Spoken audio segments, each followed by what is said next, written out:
There is nothing, and I mean nothing, that humbles you faster than this one simple thing in life. Please do tell. It's so simple, but I don't care if you're Taylor Swift, Brad Pitt, you could be Usain Bolt, the fastest man on earth. But when you're crossing the street and you get halfway through that crosswalk and bam, that light turns red. Oh, yeah. Your brain, for some reason, disconnects from your body at that very moment. And you know you have to speed up. And you instantly turn into the biggest dork on the planet. You become mortal very quickly. Exactly. You start doing this awkward little jog, like your body can't commit to a full sprint, and you start running like Phoebe from Friends. Yeah. Your arms are flailing, your legs can't coordinate, and you're still trying to be cool, mind you. Meanwhile, the cars are staring at you like, run, you fucking loser. It's so embarrassing. I don't have those issues up north here. Our streets are not nearly as wide, so you got lots of time. Yeah, true. But don't worry. We make fun of you for so many more other things in life. This is Taming the Hustle. Or something of the sorts. Everybody wants a piece of me. I'm a lonesome man making history. They say we're all just raindrops in a stream.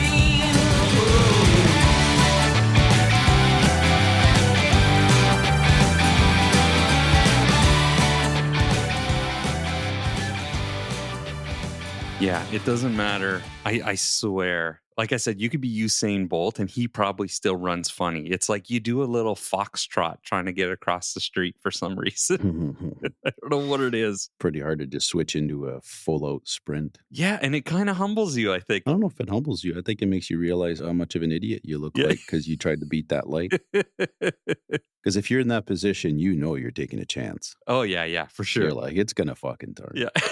It's common sense. Don't go. But it counts backwards for a reason. You got 16, you're good. You're down to 3. You're going to look like an idiot. Exactly. Without further ado, I'm going to kick things off today, my friend. Kick it, but not in that little foxtrot run. Do Yeah. a good sprint here. No, I'm going to try to keep it cool, calm, and collective. Nice. What are we talking about? This is actually a conversation I've had, I feel like, a million times in the last month alone. Maybe coincidence, maybe just because we happen to be working with more business owners entertaining this idea. Yeah. Anyway, it's when you're buying rental property and you're a business owner, should you own that property personally or should you own it in your corporation, whether it's your operating co or your hold co? Yeah, and people struggle with this. There's the liability issue that if it's in your business, there's stuff, but then there's the actual tax thing that I've heard benefits, and I just don't know the answer. So I'm excited for The today. actual tax thing. Did you just say that? If you want me to dive in deep to the tax laws of Canada and how they work, I will. Thank God I'm the certified financial planner of this The podcast. tax thing. That tax thingy? Okay, the tax consequences. Jeez. Now I feel like I'm running across the street at a red light. Yeah, you kind of are. The other thing is I actually have people that aren't business owners that have saved money and want to get into some rental income as a means to diversify their income, whether it's pre or post retirement, and are asking me if they should set up a real estate corp. Oh, yeah. It makes sense. But does it? Well, that's what you're going to tell me today. Well, there may only be a few very specific reasons why you would do that. So, okay. Yeah, we'll get into it. And it's going to be clear as mud when we're done, bud. I'm ready. So let's assume, just for shits and giggles, that you're buying a $500,000 rental unit. Okay. And let's assume the bank is requiring 20% down. Yeah. Because of the circumstances, because they lend, differently based on 5 units or more or 4 units or less. Yeah. So let's assume that the bank is asking, just so we can compare apples to apples, that the bank is looking for 20% down. So you need $100,000. Gotcha. So the other assumption is that you're paying yourself $100,000 from your company. So you have $100,000 a year salary from a corporation that you own and run, and you have some extra money sitting in there, and you want to get into rental properties. You want to buy a $500,000 rental unit, and you need $100,000 for the down payment. We're also going to assume that you're a small business, which means net revenue under 500,000. So in Ontario, you're essentially paying tax at 12.2%.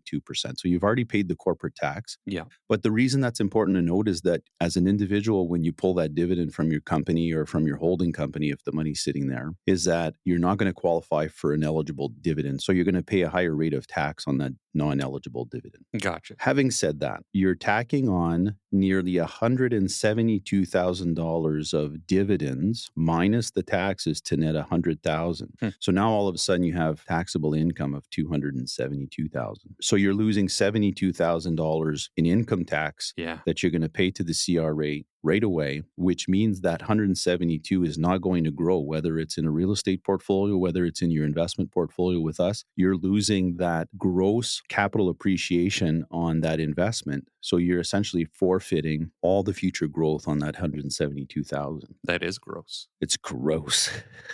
Good one. God. That's a great dad joke. I got to use that. Not bad today. I'm definitely using that. So right off the hop, you decide you're going to pull this and own it personally. You're going to lose 172,000. Whereas if you purchase it in your holdco, because if you own it in your operating company, that's considered passive income when you start to earn income from rental unit, and it could throw you offside the lifetime capital gains exemption, which means if you have your real estate in your operating company, it could be very detrimental to the tax consequences of the future sale of your business. So you probably shouldn't own it in your operating company. You talk to your accountant, say, listen, I want to get into some rental income properties. Should we be setting up like a real estate or investment corp sort of thing?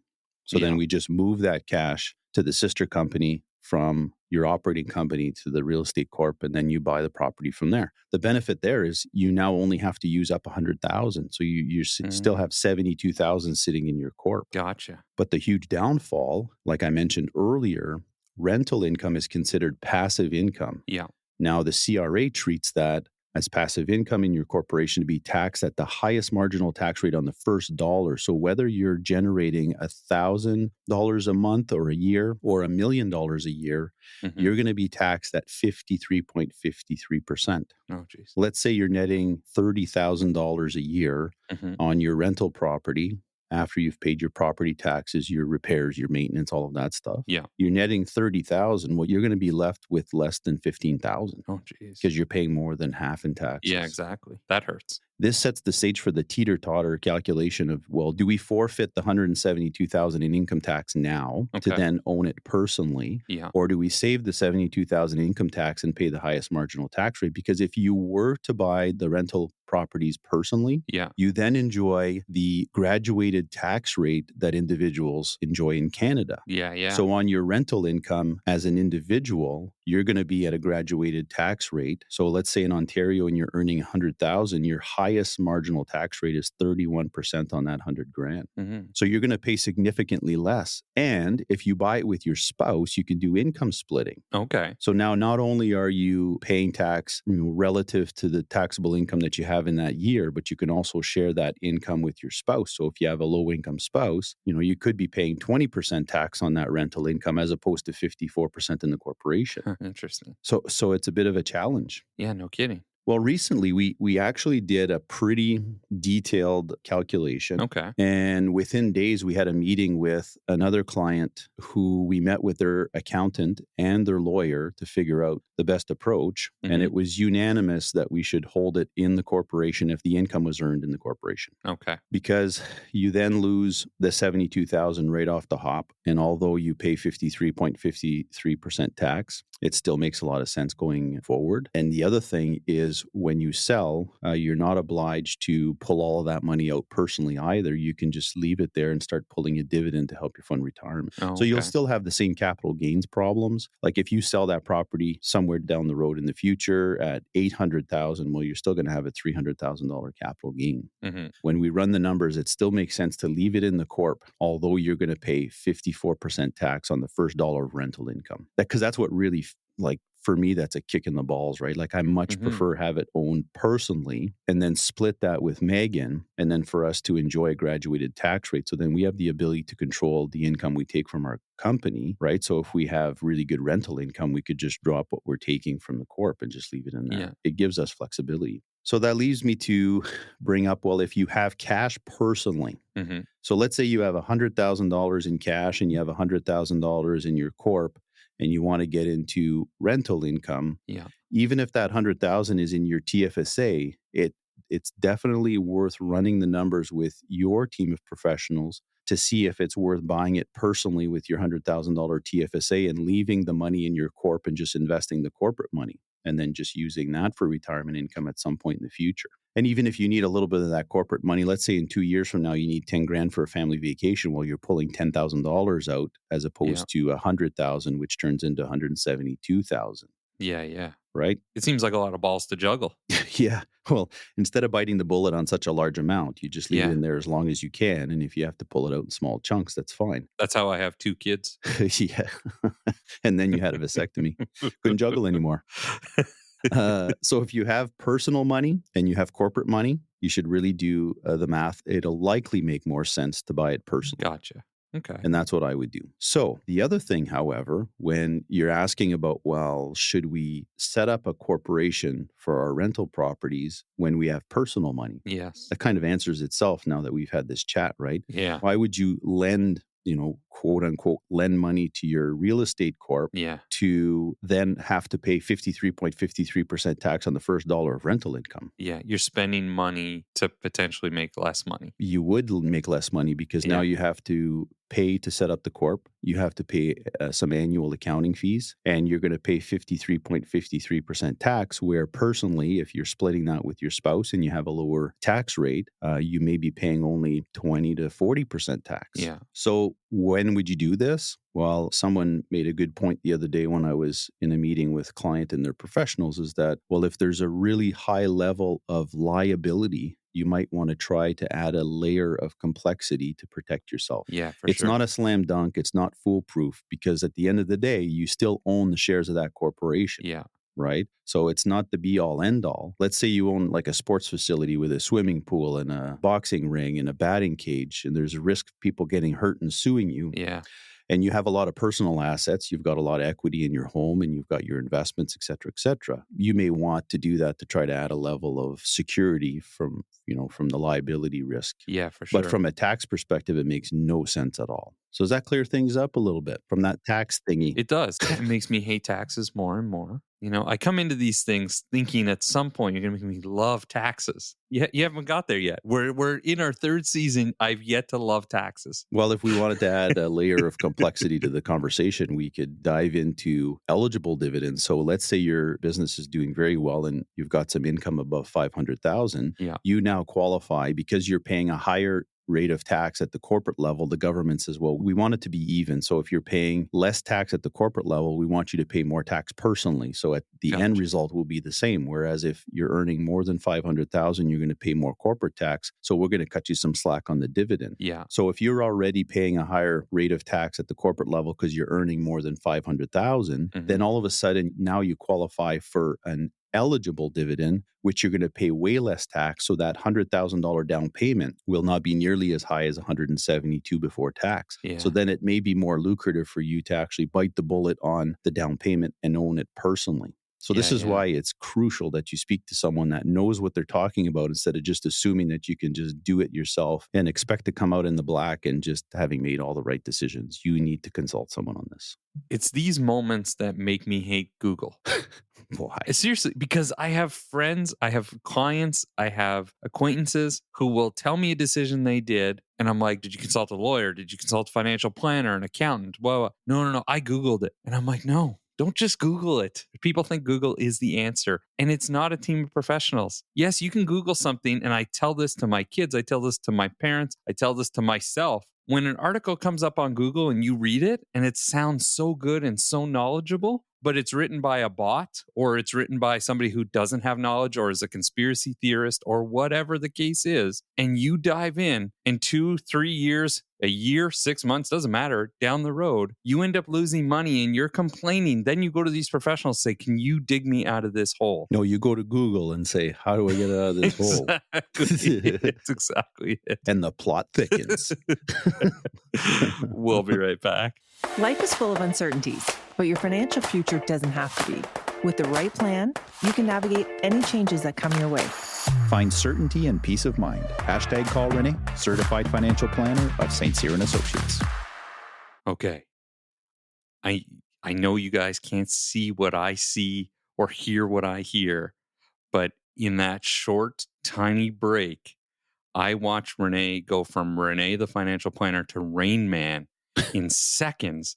Because as he was explaining a little more detail and saying I could get into more details about this, all of a sudden a light bulb went off and he's like, oh my God, there's one client. And he started writing. And it like I saw smoke coming off your page because you solved the problem for one of your clients right in front of me. I love those eureka moments. That was amazing. That was like a home run in baseball. Yeah. Follow me around for days like mind porn. What's on the roster today, bro? Well, we're going to dig into a topic that's all about building your brand in a way that you control. That's brand new. Yes.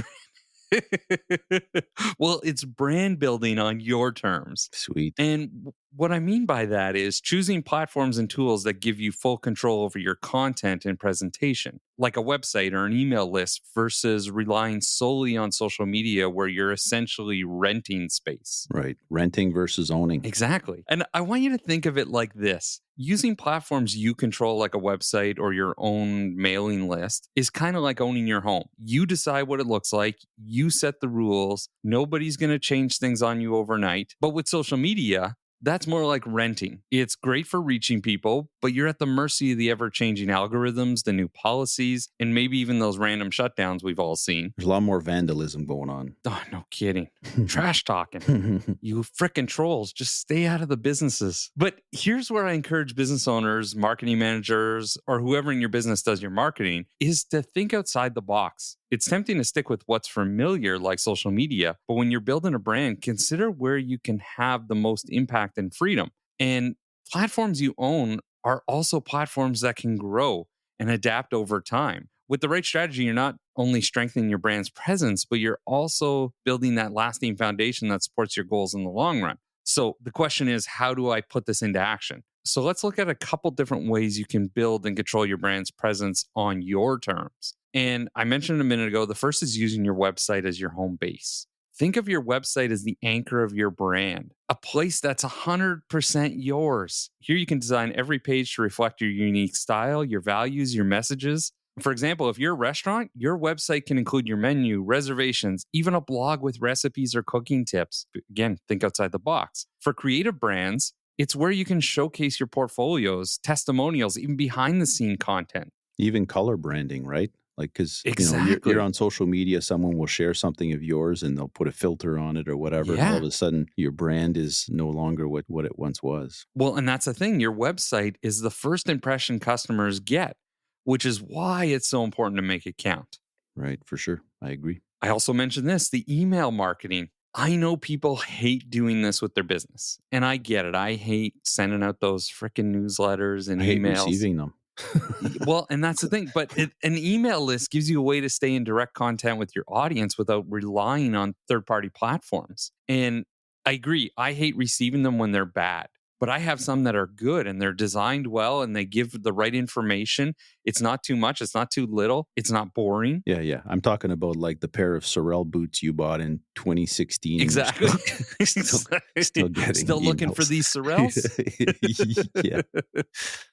But speaking of which, if you're a retail, you can send early access to new collections or exclusive discounts to your subscribers. Email allows you to build that loyal customer base that actually looks forward to hearing from you, especially when you offer value and not just sales pitches like Sorel boots. That's true, because I'm a member of a couple of wineries in the Okanagan, and they send you like a first shot at, their unveiling or this particular batch or something. And I'm not special, but makes me feel a little bit special. Well, that's the thing. And you're building these from your website, either from sales, like after someone buys, you have their email and now you can send these things to them, or you have a pop-up on your website that says sign up, but make it something worth it for them. Like if you're going to have that pop-up, offer a discount for them to sign up, like save 10% on your next order by signing up. Or if you're not selling anything online, simply just say, want to learn more or get insider tips? Then sign up now. But offer something small of value really can entice someone to sign up.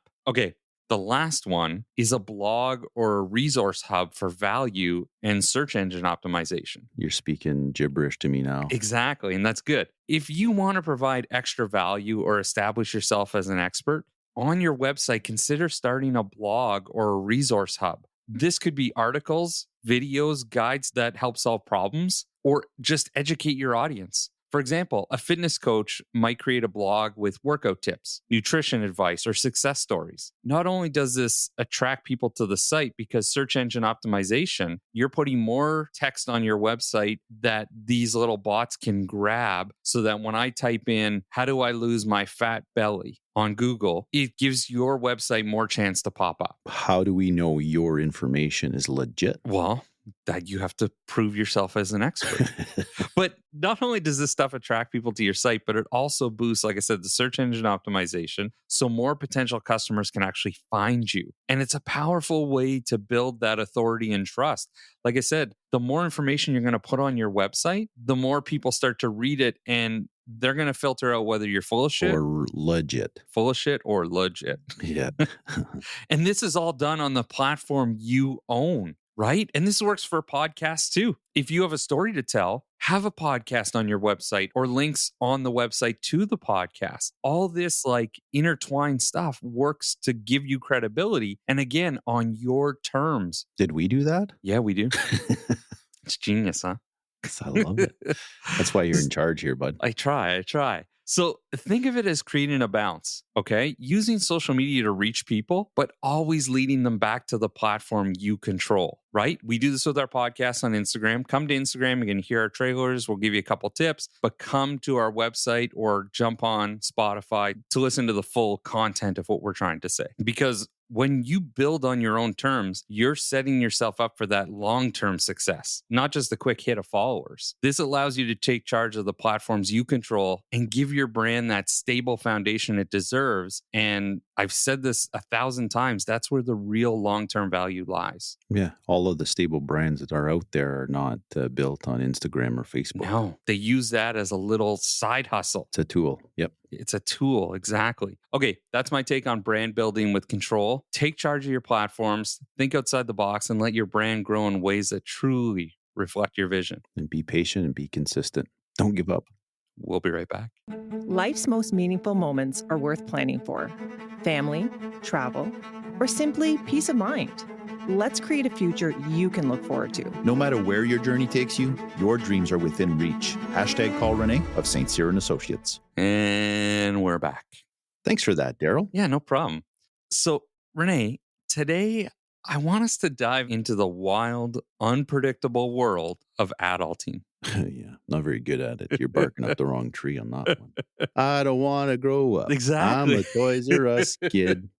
I want to chat about the side of adulting that they definitely didn't cover in school. The kind of stuff you usually pick up from life experiences. Well, some of us, if you're lucky. Yeah, that's also dependent what generation you grew up into. 100%. We were taught a lot more of street smarts than the kids learn today. Well, exactly. And that's what I'm talking about are those real world skills we somehow missed, like when you're being sold the conspiracy theory on Google versus actually doing your research or dealing with people. Like, wouldn't it have been nice to have a class in high school of how to handle, let's say, that one coworker who's always sharing the conspiracy theories or just navigating those awkward situations? And I'm talking about those common sense skills that might not have been so common after all.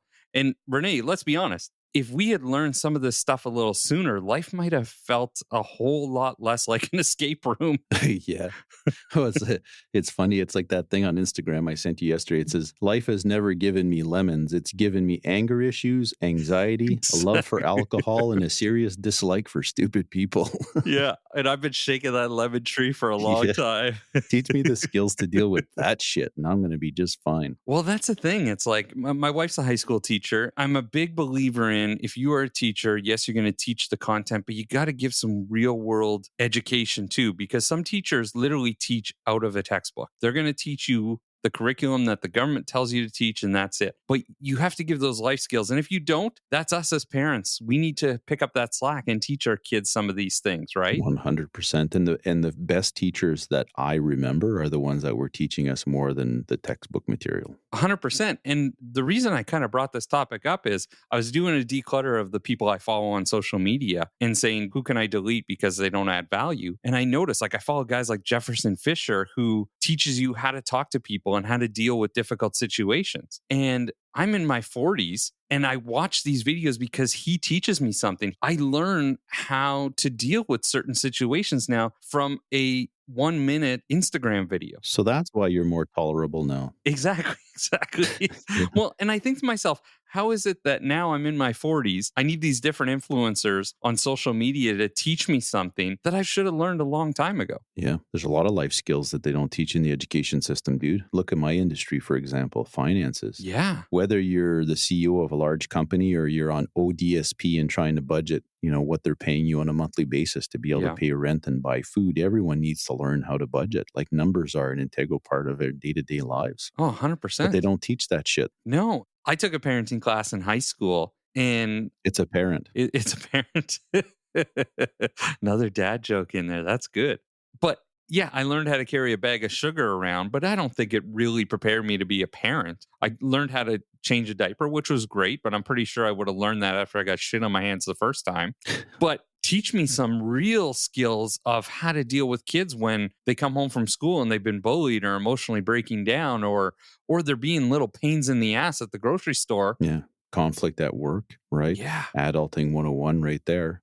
Yeah. That's the problem with today's generations. Like, you and I used to hash it out in the schoolyard and we'd just figure things out. I know. Kids are told their whole lives how amazing they are. You go to a baseball game, everyone gets a ribbon. Yeah. Right? You need to learn failure. Yeah. You need to learn confrontation and how to deal with life. Yeah. So before we go, I wanted to give a few quick tips, because our kids are going to be running this world someday. And what school might have missed, I think we need to pick up the slack as parents and as a society. I agree. And the first is teaching the importance of fact checking. And we've seen this in our society recently, that fact checking matters because it can really change the decisions of an entire world. Did you say fat checking or fact? Fact checking. Okay. Not fat checking, because that could be very offensive to someone. Yeah.